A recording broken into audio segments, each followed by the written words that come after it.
Hello friends, मैं हूं अरविंद प्रताप सिंह। दोस्तों, आज हम बात करेंगे आपके मध्य प्रदेश लोक सेवा आयोग की मुख्य परीक्षा का पेपर फर्स्ट के खंड आ में इकाई 4 है। इकाई 4 का जो पॉइंट है उसमें लिखा हुआ है कि मध्य प्रदेश में स्वतंत्रता आंदोलन। तो मध्य प्रदेश में हुए स्वतंत्रता आंदोलनों में से एक आंदोलन है आपका 1857 की क्रांति। तो आज हम देखेंगे इसी विषय को, 1857 की क्रांति को, लेकिन ये मध्य प्रदेश के विशेष संदर्भ में रहेगा। तो दोस्तों, सबसे पहले क्वेश्चन ये उठता है कि 1857 की क्रांति हुई क्यों। ठीक है, तो इसका जवाब हमें देखने मिलता है। जब आप इसका जवाब ढूंढने जाएंगे तो लगभग बीते हुए 100 वर्षों में जब आप पहुंचेंगे 1757 से लेकर और 1857 तक, तो कई सारी ऐसी घटनाएं आपके समक्ष उपस्थित होंगी और उन्हीं घटनाओं के कारण जो है लगभग 100 वर्षों के बाद यह क्रांति हमें देखने मिलती है। जैसे कि 1757 का प्लासी का युद्ध, 1764 में जो बक्सर का युद्ध हुआ था, इन्हीं युद्धों के उपरांत जो है भारत में अंग्रेजों की राजनीतिक एकता व उनकी शक्ति का विस्तार जो है बढ़ चुका था। अब हुआ क्या कि इसी समय पर जो भारत में मुगल्स थे, मुगल बादशाह, उनकी शक्ति लगातार कम हो रही थी और इसके एवज में अंग्रेजों की शक्ति लगातार दोगुनी हो रही थी। और अनेक कारणों को देखने के उपरांत हमें यह भी समझ में आता है कि जब हम राष्ट्रीय स्तर पर इस आंदोलन को पढ़ते हैं, 1857 की क्रांति या भारत का प्रथम स्वतंत्रता संग्राम, तो 18 इस संग्राम के होने के पीछे कौन कौन से कारण हैं, तो हम वहां पर कई सारे कारणों को पढ़ते हैं, जिनमें कि राजनीतिक कारण भी हैं, सामाजिक कारण भी हैं, आर्थिक कारण भी रहते हैं और सैन्य कारण भी हैं और तात्कालिक कारण भी रहते हैं। तो कहने का मतलब ये है कि 1757 से लेकर और 1857 तक जो अंग्रेजों की अन्यायपूर्ण या ऐसा कह सकते हैं अत्याचारपूर्ण जो नीतियां थी, उन नीतियों के फलस्वरूप जो है एक भारतीय जनमानस में एक विद्रोह की भावना पैदा कर दी और यही भावना जो है हमें 1857 की क्रांति के रूप में देखने मिलती है। ठीक है, तो वैसे तो इस क्रांति की शुरुआत जो है वो 10 मई 1857 को मेरठ से प्रारंभ होती है। ठीक है दोस्तों, तो कहने का मतलब ये है कि यह क्रांति कहां से शुरू होती है? मेरठ से। मेरठ से होते हुए दिल्ली और दिल्ली से फिर ये लखनऊ, कानपुर, इन क्षेत्रों में इस क्रांति का प्रसार होता है। ठीक है, तो यह ध्यान देने योग्य बात यह है कि क्रांति का शुरुआत कहां से होती है? 10 मई 1857 कहां से प्रारंभ होती है? मेरठ से। ठीक है, लेकिन चूंकि हम यहां पर बात कर रहे हैं मध्य प्रदेश के संदर्भ में, तो आइए अब हम देखते हैं कि मध्य प्रदेश में इस क्रांति ने कैसी अपनी अलग जगाई या कैसे विद्रोह का नेतृत्व कैसे कैसे लोगों ने किया है। तो सबसे पहले मध्य प्रदेश में यह जो क्रांति है 1857 की महान क्रांति, ये मध्य प्रदेश में कब इसका प्रारंभ होता है, प्रवेश कब होता है? प्रवेश होता है नीमच छावनी से। कब होता है? 3 जून 1857 को। ठीक है, कभी कभी प्रीलिम्स में क्वेश्चन भी पूछ लेता है कि बताइए 1857 की क्रांति का प्रारंभ मध्य प्रदेश में कहां से हुआ। तो कहां से होता है? ये नीमच छावनी से होता है और कब होता है? 3 जून 1857 को। ठीक है, अब होता क्या है इसमें? चूंकि आपको पता है कि इस क्रांति का जो तात्कालिक कारण होता है वो है चर्बीदार कारतूसों का प्रयोग।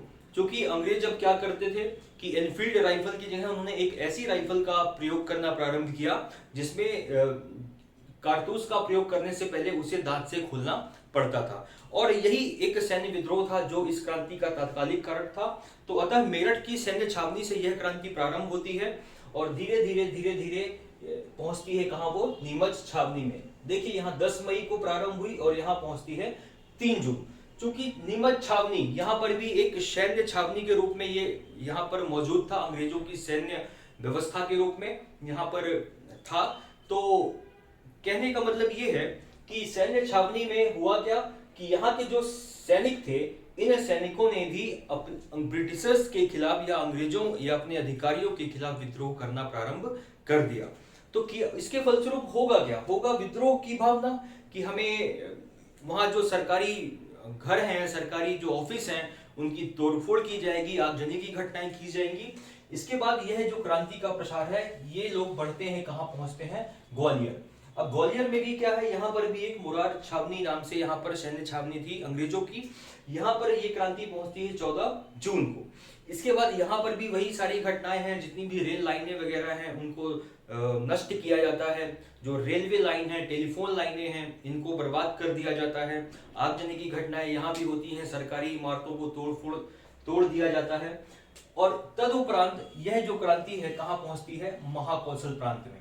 ठीक है, महाकौशल। एक चीज यहाँ पर समझना ये भी जरूरी है कि अभी मैंने जो 1857 की क्रांति के संदर्भ में यहाँ पर जो ये मध्य प्रदेश का मैप बनाया, तो हमें ये जरूर पता है कि यह जो मैप है मध्य प्रदेश का वर्तमान जो स्वरूप है, ये तो 1 नवंबर 1956 को गठित हुआ और फिर जाकर के 2000 में आपका छत्तीसगढ़ वाला हिस्सा अलग हुआ था, तो हमें ये वर्तमान स्वरूप देखने मिला था। लेकिन मैंने इसकी रूपरेखा इसलिए बनाई क्योंकि चीजों को आप समझ पाए। ठीक है, अब आप जाइए 1857 के युग में, तो वहां पर उस समय पर क्या था, उस समय पर आपको ब्रिटिश प्रांत या देसी रियासतें ही देखने को मिलेंगी। ठीक है ना, जैसे कि ग्वालियर में यहाँ पर भी देसी रियासत है, यहाँ पर सिंधियाओं की रियासत चल रही होती है। होलकर रियासत में यहाँ पर इंदौर के मालवा के क्षेत्र में रीजन में यहाँ पर होलकर रियासत थी। भोपाल के रीजन में भोपाल रियासत थी। यहाँ पर महाकौशल रियासत है, यहाँ पर गोंडवाना की रियासत थी।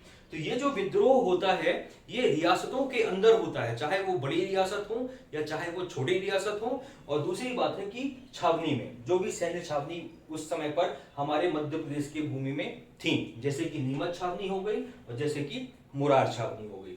ठीक है, अब हमने बात किया कि नीमच छावनी से चल करके यह क्रांति कहां पहुंचती है, ग्वालियर, और ग्वालियर से कहां पहुंचती है, महाकौशल। अभी तक तो ठीक था कि यहाँ पर छावनी थी, सैन्य छावनी थी, तो सैन्य जो बल था, जो भारतीय जो अंग्रेजों की सेना में शामिल थे, उन्होंने विद्रोह करना प्रारंभ किया था। लेकिन महाकौशल में क्या था, महाकौशल में देखेंगे, महाकौशल में यहाँ पर आपने नाम सुना होगा रानी दुर्गावती का। रानी दुर्गावती के वंशज हैं कौन, शंकर शाह, और शंकर शाह के पुत्र का नाम है क्या, रघुनाथ शाह। तो 1857 की क्रांति का जो अंग्रेजों के खिलाफ लड़ने का जिन्होंने बेड़ा उठाया था वो कौन थे, महाकौशल के क्षेत्र से ये शंकर शाह थे, और शंकर शाह के ही पुत्र का नाम है रघुनाथ शाह। ठीक है, तो इन्होंने क्रांति का बेड़ा उठाया और वहां पर अंग्रेजों के विरुद्ध इन्होंने विद्रोह भी किया। और इसके बाद में अंग्रेजों ने इन्हें पकड़ करके, कहा यह जाता है कि तोप के में गोले की जगह पर इन्हें लगा करके और क्या किया गया, उड़ा दिया गया। ठीक है, फिर आप देखेंगे भोपाल की रियासत, उस समय पर मध्य प्रदेश में भोपाल रियासत हुआ करती थी, जिसकी स्थापना दोस्त मोहम्मद खान ने की थी। भोपाल रियासत में उस समय पर, चूंकि अब आप ध्यान देंगे कि सिकंदर बेगम का शासन हुआ करता था। ठीक है, मध्य प्रदेश की में ये 3 ही बड़ी ऐसी रियासतें थी, ग्वालियर हो गया, होलकर हो गया, भोपाल रियासत हो गई। ठीक है, जब 1857 की क्रांति होती है, इस समय पर ग्वालियर में किसका शासन होता है, यहाँ पर गद्दी पे बैठे रहते हैं जीवाजी राव सिंधिया। ठीक है, अगर मैं बात करूं कि भोपाल रियासत में कौन था, तो यहां पर थी आपकी सिकंदर बेगम। आ रही बात समझ में। अब बात करते हैं इंदौर रियासत में, तो इंदौर में कौन था, इंदौर में होलकर की गद्दी पे कौन बैठा था, यहां पर बैठे थे तुकोजी राव द्वितीय। ठीक है, ये बैठे। तो ये प्रमुख रियासतें थी हमारे मध्य प्रदेश की, जिन्होंने 1857 की क्रांति में अंग्रेजों का साथ दिया, ना कि मध्य प्रदेश की जनता का। ठीक है, अब इनकी बात करें जीवाजी राव सिंधिया की, तो इन्होंने भी अंग्रेजों का साथ ही दिया। ठीक है ना, भोपाल रियासत की गद्दी पे कौन बैठा हुआ था, सिकंदर बेगम। तो जब इन्होंने अंग्रेजों का साथ देना चालू कर दिया, तो फाजिल मोहम्मद खान के नेतृत्व में कुछ लोगों ने, या वहां के स्थानीय लोगों ने, वहां इनकी सिकंदर बेगम की जो सेना थी वो साथ में मिल करके और अपनी बेगम के खिलाफ विद्रोह करना प्रारंभ कर दिया। तो भोपाल के क्षेत्र से 1857 की क्रांति का नेतृत्व करने वाले कौन थे, तो उनका नाम मिलता है फाजिल मोहम्मद खान। ठीक है, फिर धीरे धीरे यही जो 1857 की क्रांति है पहुंचती है आपके होलकर रियासत, जैसे 1 जुलाई में यहां पहुंचती है। अभी मैंने जैसे बात की कि होलकर रियासत की गद्दी पे कौन बैठे हुए थे, तुकोजी राव द्वितीय। ठीक है, अब 1800 की आपको ये पता है कि चाहे वो सिंधिया हो चाहे वो होलकर्स हो, ये इन्होंने अपना जो अभियान शुरू किया था वो मराठाओं के साथ मिलकर के प्रारंभ किया था। लेकिन जब तृतीय मराठा युद्ध होता है तो मराठाओं ने सबसे पहले अंग्रेजों के साथ सहायक संधि की, और उसके बाद 1818 तक आते आते ग्वालियर के शासकों ने व होलकर रियासत के शासकों ने भी अंग्रेजों के साथ सहायक संधि करना प्रारंभ कर दिया था। तो निश्चित तौर पर जब ये संधि की गई थी तो इसका मतलब था कि ग्वालियर की रियासत में और होलकर की रियासत में एक अंग्रेजी सैन्य टुकड़ी भी रखी जाएगी, ठीक है। और उस अंग्रेजी सैन्य टुकड़ी का खर्चा, उसकी रक्षा करने की जिम्मेदारी इन शासकों के ऊपर ही डाल दी गई थी। तो जब ये क्रांति पहुंचती है मालवा के रीजन में, तो यहाँ के जो होलकर शासक थे तुकोजी राव तृतीय, इन्होंने किसका साथ दिया? अंग्रेजों का साथ दिया, ठीक है ना। तो यहाँ के जो नेता थे, यहाँ के जो विद्रोही प्रवृत्ति के जो लोग थे, उन्होंने क्या कर दिया? अपने ही राजा के खिलाफ जो है विद्रोह कर दिया। और इस क्षेत्र से विद्रोह करने वाले जो प्रमुख व्यक्ति हैं वो हैं सादत खान और भागीरथ सिलावट का नाम प्रमुख रूप से इस क्षेत्र में लिया जाता है, ठीक है ना। फिर नेक्स्ट बात करें धार में, तो धार में क्या होता है? यहाँ पर भी धार भी एक रियासत थी, छोटी रियासत थी। यहाँ पर के जो राजा थे, राजा बख्तावर सिंह ने धार के क्षेत्र में रह करके और अंग्रेजी सेना से लड़ने का बेड़ा उठाया, ठीक है। तो अगर आपका क्वेश्चन बनता है कि 1857 की क्रांति को मध्य प्रदेश के संदर्भ में बताइए। पहली बात कि ये जो क्वेश्चन होगा तो 50 मार्कर में तो होगा नहीं, होगा तो 200 नंबर में आएगा, 200 शब्दों में आएगा। तो जो लिखने का जो पैटर्न है वो यही होगा कि सबसे पहले आपको प्रस्तावना लिखनी है, कि प्रस्तावना जैसे कि हमने बता दिया कि 1757 से लेकर 1857 इन 100 वर्षों में अंग्रेजों की अन्यायपूर्ण या अत्याचारी जो नीतियां थी, इन्हीं नीतियों का परिणाम हमें अंततः 100 वर्षों के उपरांत 1857 की क्रांति के रूप में देखने मिलता है। फिर आप शुरुआत कर देंगे कि मध्य प्रदेश में कैसा। तो मध्य प्रदेश में जो हमने अभी क्रम देखा कि नीमच छावनी से प्रारंभ होकर के ये मुरार छावनी पहुंचती है, मुरार के बाद फिर महाकौशल में, महाकौशल के बाद भोपाल में, भोपाल के बाद मालवा के रीजन में, इंदौर के बाद धार में। तो बेसिकली यहाँ समझने की बात यह है कि अब हमें याद रखना है कि महाकौशल के क्षेत्र में इस क्रांति का नेतृत्व किसने किया। तो उनके नाम यहाँ पर लिखे मिलते हैं, शंकर शाह और रघुनाथ शाह ने किया। फिर भोपाल रियासत में किसने किया? तो फजल मोहम्मद खान ने किया। इंदौर के रीजन में सादत खान, भागीरथ सिलावत, और धार में किसने किया? तो राजा बख्तावर सिंह। यहाँ पर यह बात भी ध्यान देने योग्य है कि यहाँ पर मध्य प्रदेश की जो भी बड़ी बड़ी रियासतें थीं, उन रियासतों के उस समय पर 1857 के काल में जो भी इन रियासतों की गद्दी पर बैठे हुए थे, उन लोगों ने भारतीय जनमानस का या मध्य प्रदेश की जनता का साथ ना देते हुए ब्रिटिश सैनिकों का या अंग्रेज अधिकारियों का साथ उन्होंने दिया था, ठीक है। ये तो बात थी कि प्रमुख रियासतों में क्या कैसे कैसे क्रांति का प्रसार होता चला गया। अब इसके बाद ये देखते हैं कि इस क्रांति में न सिर्फ देसी रियासतों या के लोगों ने भाग लिया था, बल्कि अगर आदिवासियों की बात करें तो जैसे कि टंट्या भील हो गया, भीमा नायक हो गया, खज्जिया नायक हो गया, इन लोगों ने भी निमाड़ अंचल में रह करके और इस क्रांति में भाग लिया था। टंट्या भील की बात करें तो टंट्या भील जो है ये पश्चिमी निमाड़ के क्षेत्र में इनका जन्म हुआ था, पश्चिमी निमाड़ के वीरी नामक ग्राम में, ठीक है ना। तो इन्होंने भी अपनी चूंकि अब ये देखिए कि भील जो जनजाति है, भील जनजाति ये जंगलों में निवास करने वाली जनजाति थी, ठीक है ना।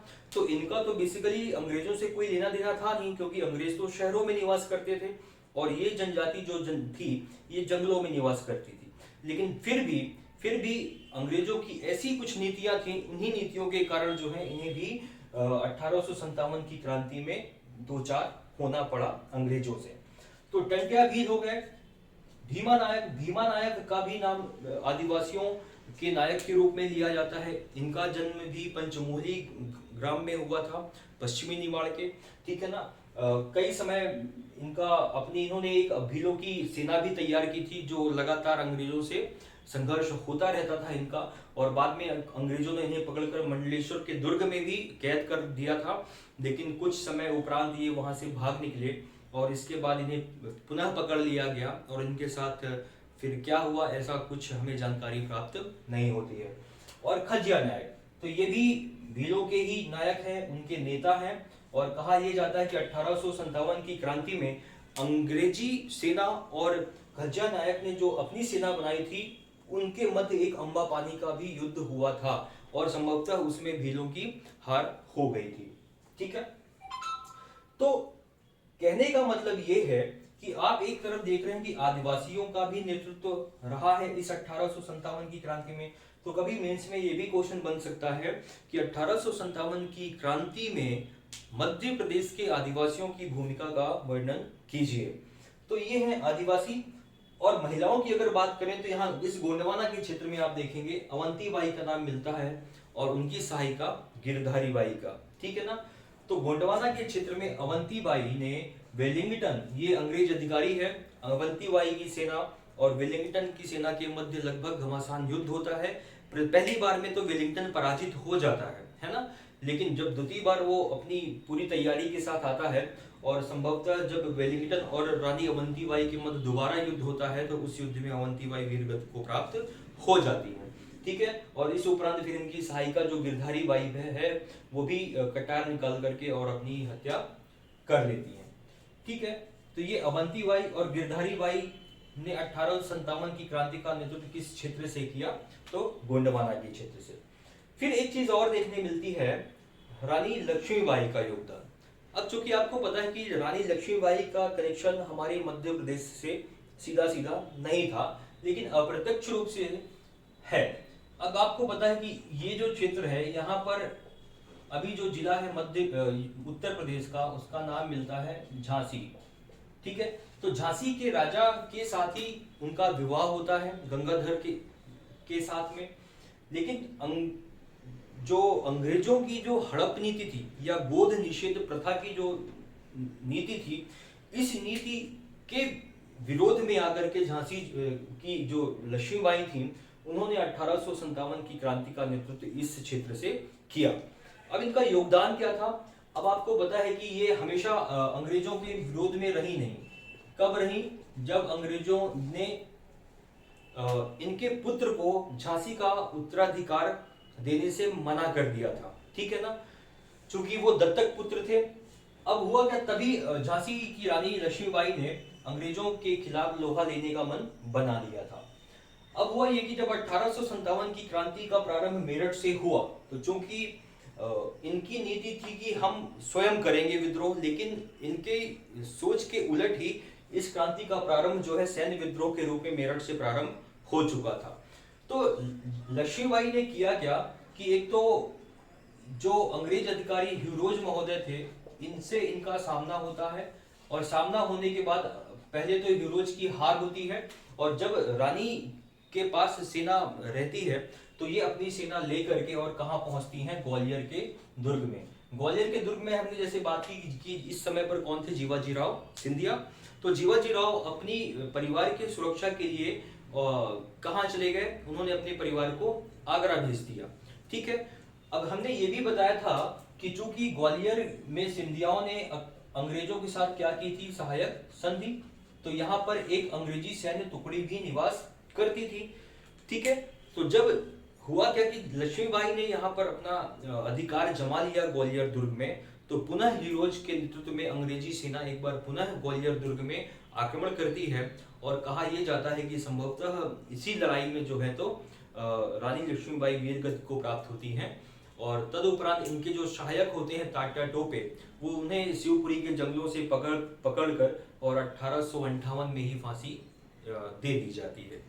तो इस प्रकार देखेंगे कि यह 1857 की जो क्रांति है, इस क्रांति का प्रसार हमारे मध्य प्रदेश में किस किस रूप में हुआ।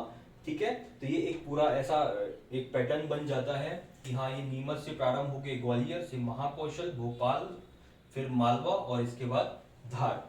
ठीक है, तो इंपॉर्टेंट ये है दूसरी बात कि किस किस क्षेत्रों से किन किन लोगों ने इस क्रांति का नेतृत्व किया, ये भी ध्यान रखने योग्य बात है। ठीक है, तो वो अपन हमने देख लिया है कि कौन कौन से लोग हैं। फिर आदिवासियों के योगदान को ध्यान में रखना है और साथ ही साथ महिलाओं की भूमिका। तो कुल मिलाकर के देखेंगे कि संपूर्ण भारतीय जनमानस ही जो है 1857 के विद्रोह में अंग्रेजों के खिलाफ खड़ा हो करके और विद्रोह को उन्होंने नेतृत्व प्रदान किया था। फिर अब उठता फिर ये है सवाल कि ये 1857 की क्रांति सफल हुई या नहीं हुई, इसकी चर्चा हम राष्ट्रीय स्तर पर जब 1857 को पढ़ते हैं तो वहां पर करते हैं। ठीक है, फिर भी अगर बात की जाए तो भले ही यह आंदोलन असफल रहा, लेकिन इसके जो परिणाम निकले वो काफी सकारात्मक और दूरगामी निकले थे। जैसा कि आपको पता है कि इसी क्रांति के बाद जो है 1858 का अधिनियम पारित किया गया और उसमें फिर भारत सचिव का एक नया पद सृजित किया गया और गवर्नर जनरल को समाप्त करके एक नया पद वायसराय का पद सृजित किया गया। तो काफी सारे चेंजेस भी देखने मिलते हैं। तो चलिए इस लेक्चर में अभी यहीं तक। जय हिंद।